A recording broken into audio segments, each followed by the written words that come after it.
certainly when we think about ethics and philanthropy and how we use situational ethics to determine what you should do, I would fall back on the good old philosophical arguments in this regard. So it is through our service to others, and in particularly our public service, both great and small. I mean, Aristotle included, great leaders in ancient Greece who were expected to be philanthropic in the nominal sense that we think of philanthropy, but also smaller levels, every level of public service, that this contributed to the formation of character, to the development of virtue, and to the personal happiness of the person who attained that virtue.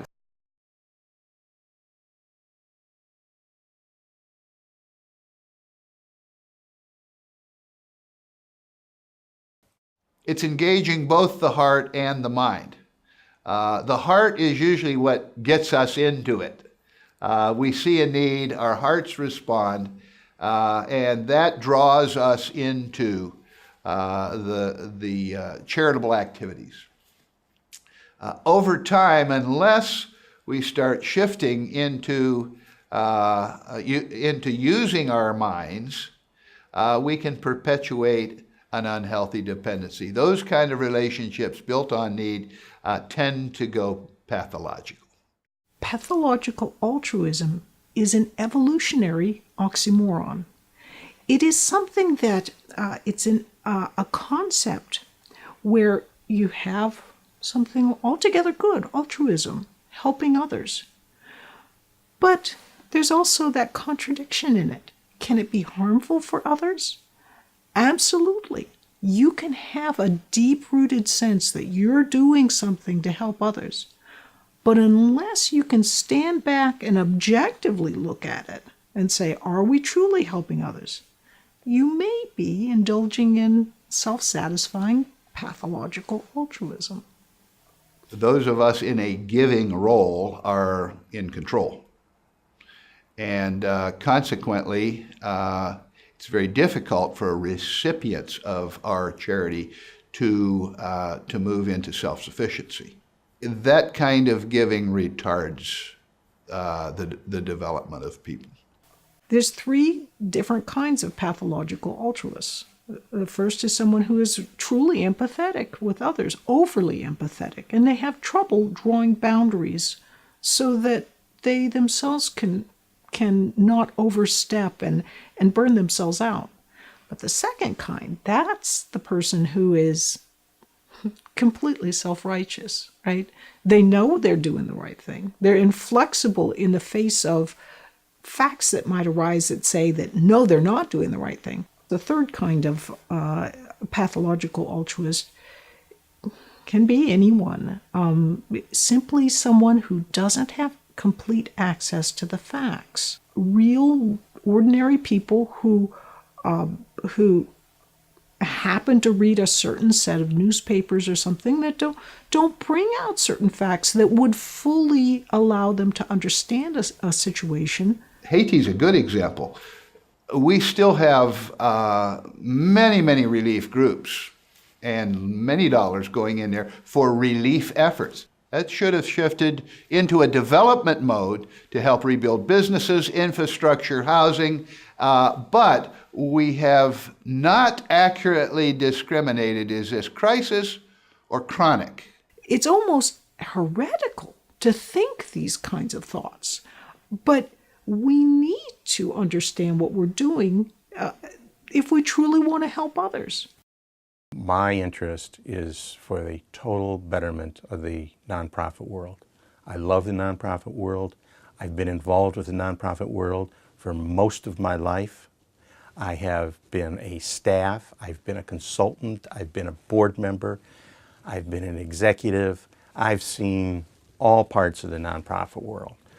As a staff, I've been in a multi-million-dollar agency, significant size.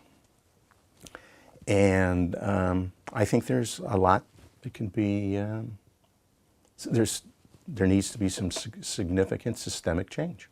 Nonprofit organizations, or anybody you contribute to, is a trustee for your money, and we got to make sure that they're a proper trustee, and we've seen abuse by nonprofits of that. There are several levels of accountability. I mean, one is that you're following the law and you're using resources in a way that is legal and proper and moral and so forth, and you're not using the nonprofit structure as a ruse to to gain materially, and that always needs to be policed. In 2002, a man decided that he's going to start ripping off nonprofits.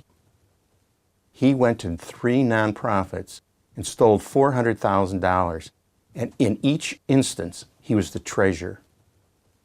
Nobody checked his background. I see 30 or 40 a week. The number one thing that stands out when it comes to nonprofits maybe doing something wrong is the long leash that has been given to leadership of nonprofits by board of directors not doing their jobs. You got to remember that the vast majority of fraud never gets into the public. It's closed out at the board level or the executive suite. We think foundation boards, our first recommendation is that they be at least 5 people and include a diversity of perspectives. And we especially encourage foundations to include the grantee perspective on their board or on advisory committees.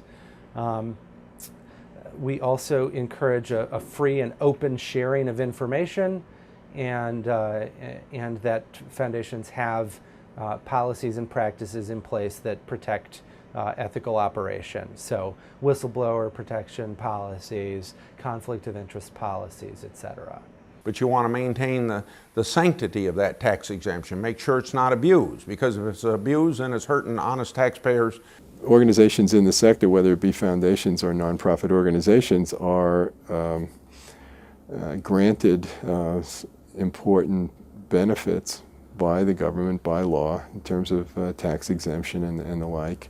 And so there's an obligation there to use those resources in a manner that is socially productive. How foundations can be ethical stewards of the partially public dollars with which they have been entrusted. And we say partially public dollars, and this certainly has been a point of contention in the sector recently.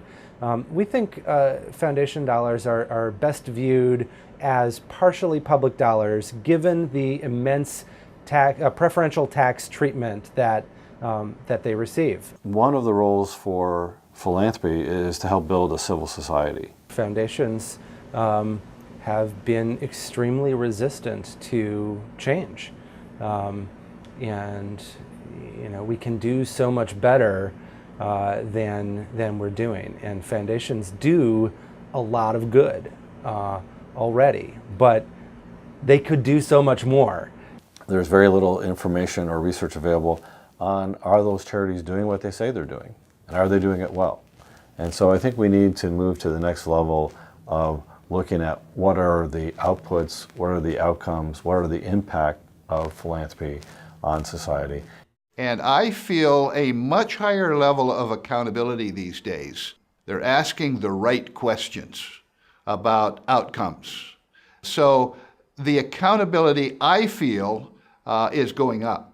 I've been very excited to see people paying attention to the effectiveness of our work, and if nothing more, getting them to be clearer about what it is and why it is they're doing this. I think there is a good and irreversible trend towards greater openness and sharing of information and data. I think that train has left the station. There's no going back, and we will only see it continue to progress with the new technology that is available, and with the sentiment inside the philanthropic sector and in the public at large that a free and open sharing of information is important. I think we've seen real improvement on that. I think most of the people, by far most of the people in the nonprofit world, are great, honorable. They got into it because they thought it was a The mission of the agency was consonant with what they want to do.